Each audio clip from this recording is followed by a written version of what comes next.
And I'm back, and I haven't moved a single inch. So yeah, this week in Magic, we're talking about something that raises a question.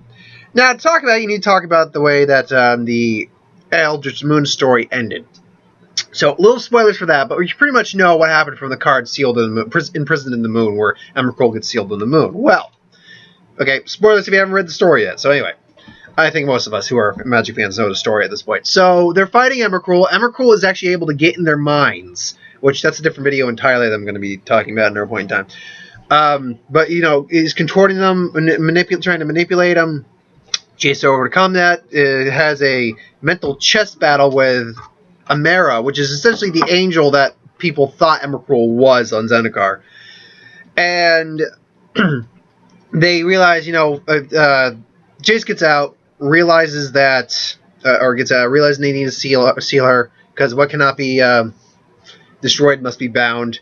Tamio realizes, we can seal her on the moon. It's the Helpult was made from it. So they started using the ley lines, sealing her, and Tamio ends up using a scroll to basically give us an excess of power and seal Emrakul. Well, we learn, and the frightening implications of that, is that Emrakul is also apparently the only real sentient Eldrazi. She's one that actually has her own personality and thinking patterns.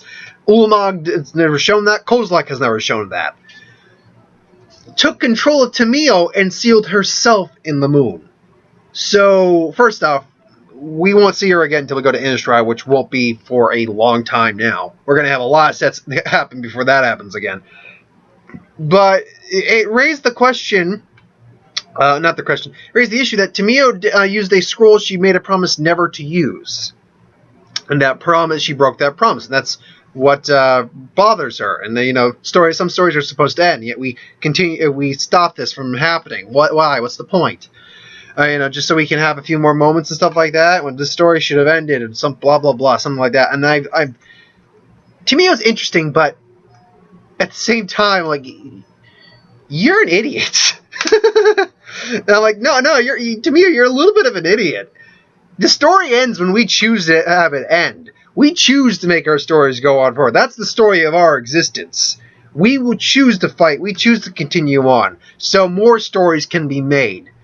You're contradicting your own theory right there. It's like, no, some stories are meant to end. It's like, yeah, some stories are meant to end if we let them end. That's how a story... You write a story and you choose when the story ends. That's how a story ends. And sometimes you don't have a choice in it, but that's only if, say you get a random gunshot, or in their world, an energy blast to the head and have your head taken off and killed. Then your story ends abruptly. But that's an abrupt end. And I know I'm going off a counterpoint here, a different tangent here, but Tamio's logic makes, she's a moon folk, or she's keeps secret, finds solace in studying secrets and stuff like that, and record keeping. But at the same time, I'm reading this, I'm like, that's one of the dumbest arguments I've ever heard. And I like Tamio as a character. I do. She's a cool character. I have her first. I'm just like, I like Kamigawa. Anyway. Eyebrows. Point being, I like Tamio. I have her first card was pretty cool, and her second one I haven't gotten yet, but if I ever get a chance to get it, I'll get it. It's a cool card. I like her character overall, but I'm interested to see how she got this way.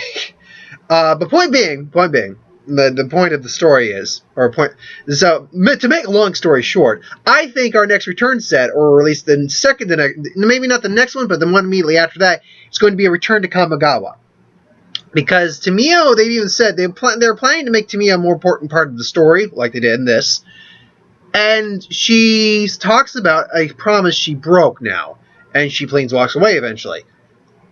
She's clearly gotta go. She clearly feels like she must face judgment, I guess, for her lack of keeping the promise. So where else would she keep a promise of this sort, but on her home plane of Kamigawa? I think it's almost guaranteed at this point that if not the next return set, which right now we're going to get Kaladesh, and I'm certain we're going to get one other new set. After that, we'll see how it goes. It's either going to be Kamigawa or something else, and then Kamigawa. I'm going to lean right now towards we're going to Kamigawa next. And I say that because One, from a story element, it actually makes sense from Tamiya's standpoint. She disappears. She's got to go address this promise that she broke. And where else to go to than the place she probably made the promise, her home plane. Two, Kamigawa, while as sets are some of the least of the loved sets. Well, they got some cool stuff in it. I like some of the stuff out of Kamigawa. I like the Japanese flavor. I love all that. But it's got a lot of problems with it. They did too much Legend stuff, among other things. Splice Arcane, none of that really worked. There was a lot of issues with Kamigawa no one had. Or actually, no one had. A lot of people had.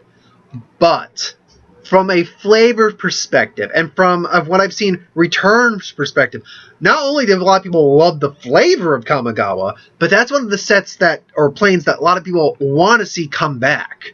Because there's a lot of potential in this, especially if you've learned your lesson from the last time, which I think they have.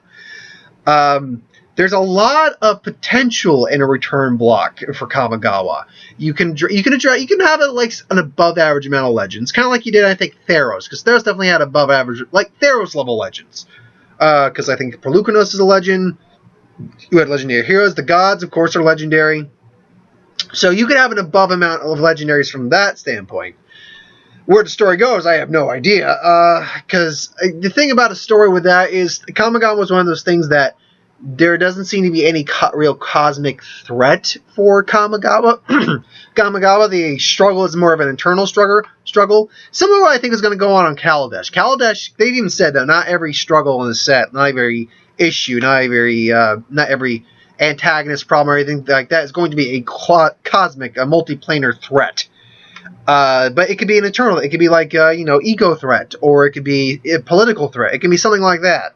Prejudice threat. And in case of Kaladesh, I'm assuming it's Chandra going back to confront the issues of her past, and the issues of pyromancers being outlawed and stuff like that on that plane. Which I can't remember the reason why they're outlawed. If you can remind me that, please do. But I think Kamigawa just makes the most sense given the fact Tamiya's presence has been felt, and she's there, and that we know she feels bad about breaking this promise. She thought she could keep to someone. Which, by the way, why bother giving someone that scroll to never open? If you never wanted that scroll open, why bother giving it to someone? I mean, store it away, seal it. There's plenty of magical seal it upon ruins, upon ruins, upon ruins. If you would never want that scroll to open and see the light of day, bury that shit. Destroy it for God. Okay, you're not going to destroy it because record keeping. But that's the thing. That wasn't like a record keeping thing she did. That was a spell. That was a spell she had. So what was the point of having that scroll in the first place? I don't know. There's a lot that needs answered in that storyline as well, especially with Tamiya. But I think that's my thoughts on that. I think we are very inclined to see the return of Kamigawa. Let's see. We got our next set is Kaladesh and Aether Revolt. Then we got whatever the next plane after that is, and then it's probably going to be our next return set. That, or maybe they'll just go return after. I don't think so. We've already had 2 return sets, but that's following 2 new sets. Kaladesh is a given. We know Kaladesh 7 is our new plane. We're going to have a lot of fun. I would be inclined to think the next one's a new one. Then we'll go the old, new route again. So that's what I'm inclined to believe. But who knows what could happen. Anyway, thanks for watching. I hope you enjoyed. Like, comment, share, subscribe. As always, if you want us to review something, put in the comments below. Let us know. We'll do a review of it at some point. Be back later tonight with Suicide Squad. Thanks for watching. See you next time.